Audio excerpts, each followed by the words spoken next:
दोस्तों, पिछले सत्र में हमने डेस्ट एग्जामिनेशन के बारे में कुछ बुनियादी चर्चा की थी। इस सेशन में हम हमारे विभाग में पीएएसए और पोस्टमैन मेलगार्ड के पद के नियुक्ति नियमों यानी कि रिक्रूटमेंट रूल्स के कुछ बिंदुओं के बारे में चर्चा करेंगे। सबसे पहले हम बात करते हैं पीएएसए की रिक्रूटमेंट के बारे में।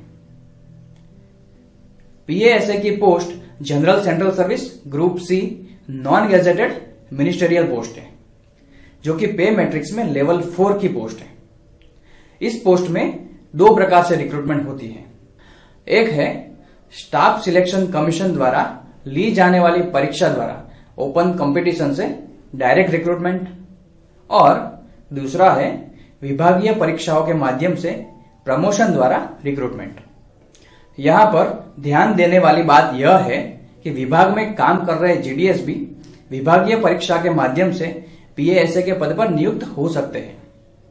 जैसा कि हम जानते हैं कि जीडीएस रेगुलर सिविल सर्विस में नहीं माने जाते, इसलिए जीडीएस से पीएएसए में भर्ती को डायरेक्ट रिक्रूटमेंट ही माना जाएगा। ओपन कंपटीशन से रिक्रूटमेंट के लिए स्टाफ सिलेक्शन कमीशन द्वारा परीक्षा ली जाती है, और इस मामले में कैंडिडेट की उम्र 18 से 27 होनी चाहिए। इसमें अलग अलग कैटेगरी के हिसाब से छूट दी जा सकती है। विभाग में काम कर रहे जीडीएस के लिए पीएएसए की विभागीय परीक्षा देने के लिए अधिकतम आयु सीमा 40 है, जिसमें एससी एसटी के लिए 5 साल और ओबीसी के लिए 3 साल तक छूट दी जा सकती है। दोस्तों, तो अब बात करते हैं विभागीय परीक्षाओं में उपस्थित रहने के लिए जरूरी योग्यता के बारे में। सर्कल की पीएएसए की टोटल वैकेंसी की 40% की भर्ती कुछ इस प्रकार की जाती है। लेवल 3 की पोस्ट पर 3 साल या लेवल 1, 2 और 3 को मिलाकर कुल 5 साल कार्यरत रह चुके विभागीय कर्मचारी, लेवल 2 या लेवल 1 और 2 में मिलाकर 5 साल कार्यरत रह चुके विभागीय कर्मचारी, या लेवल 1 में ही 5 साल कार्यरत रह चुके विभागीय कर्मचारी। इन सभी वर्ग के एलिजिबल कर्मचारियों में से डिपार्टमेंटल परीक्षा के माध्यम से पीएएसए के पद के लिए रिक्रूटमेंट की जाती है। उपरोक्त सभी एलिजिबल कर्मचारियों में से की गई नियुक्ति के बावजूद अगर कोई पोस्ट खाली रहती है तो बाकी पोस्ट के लिए रिक्रूटमेंट इन संवर्ग में से विभागीय परीक्षाओं के माध्यम से की जा सकती है। लेवल 1, 2 या 3 के कर्मचारी उनकी जीडीएस की सर्विस के साथ 8 साल की सर्विस वाले विभागीय कर्मचारी, या department of post postal assistant and sorting assistant recruitment rules 2022 के शुरू होने के दिन या उससे पहले ग्रामीण डाक सेवक के तौर पर काम किया है तो उनके लिए लेवल 1, 2 या 3 और जीडीएस सभी सर्विस मिला के सिर्फ 5 साल की सर्विस वाले कर्मचारी।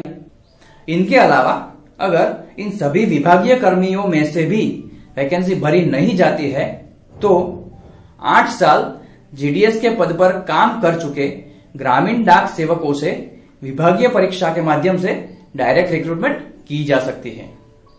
अगर इसके बावजूद भी 40% वैकेंसी भरी नहीं जा सकती है तो ऐसे वैकेंसीज को अगले साल की ओपन कंपटीशन से एसएससी द्वारा भरी जाने वाली 60% वैकेंसीज में ऐड कर दिया जाएगा और उनकी भर्ती ओपन कंपटीशन से की जाएगी। दोस्तों, यह तो बात हुई पीएएसए के पदों पर भर्ती के बारे में। इसी प्रकार पोस्टमैन और मेलगार्ड के पोस्ट के लिए भी रिक्रूटमेंट रूल्स बनाए गए हैं। पोस्टमैन और मेलगार्ड की post general central service group C non gazetted non ministerial है, जो कि पे मैट्रिक्स में लेवल 3 की पोस्ट है। इस पद के लिए जिस साल की वैकेंसी हो उस साल की 1 जनवरी को एमटीएस के पद पर लेवल 1 में 3 साल की रेगुलर सर्विस वाले कर्मचारी विभागीय परीक्षा के माध्यम से नियुक्त किए जा सकते हैं। इसके अलावा 5 साल से कार्यरत जीडीएस में से विभागीय परीक्षा के माध्यम से डायरेक्ट रिक्रूटमेंट की जा सकती है। इस बारे में और विस्तृत जानकारी के लिए आप स्क्रीन पर दर्शाए गए रिक्रूटमेंट रूल्स का अध्ययन कर सकते हैं। इसी प्रकार एमटीएस के पद के लिए भी जिस साल की वैकेंसी है उस साल की 1 जनवरी को 3 साल से कार्यरत रह चुके जीडीएस में से विभागीय परीक्षा के माध्यम से रिक्रूटमेंट की जाती है। इस बारे में विस्तृत जानकारी के लिए आप स्क्रीन पर दर्शाए गए रिक्रूटमेंट रूल्स का अध्ययन कर सकते हैं। दोस्तों, तो यह थी बात रिक्रूटमेंट रूल्स के बारे में। अगले सेशन में हम देखेंगे भर्ती के लिए ली जाने वाली परीक्षा की पद्धति के बारे में। धन्यवाद।